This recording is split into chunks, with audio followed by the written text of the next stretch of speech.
বাম সমর্থকের বাড়িতে রাতে দুষ্কৃতী হামলা। ঘটনা আগরতলা জোহর ব্রিজ পাশে বাঁশবাজার সংলগ্ন এনবিআরসি এলাকায়। সিপিএম সমর্থিত আবির দাসের বাড়িতে আবিরকে না পেলেও তার ঘরে ঢুকে ব্যাপক ভাঙচুর চালায় একদল দুষ্কৃতী।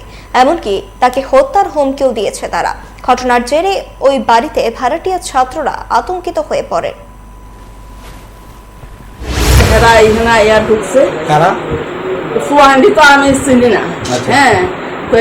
ঢুকছে গেট কিন্তু তালা দেওয়া আছে, গাছতলার লোকে গেটে আমি বাইরে ভাঙ্গা ঢুকছে। এই ফাঁকে হ্যাঁ আমি এবার নিচে গেছি, যাওয়ার পরে হ্যাঁ সরাই দিছে, হ্যাঁ বুকত বাইরিয়া গেছে পিছন দেওয়া বা কোনো দেওয়া।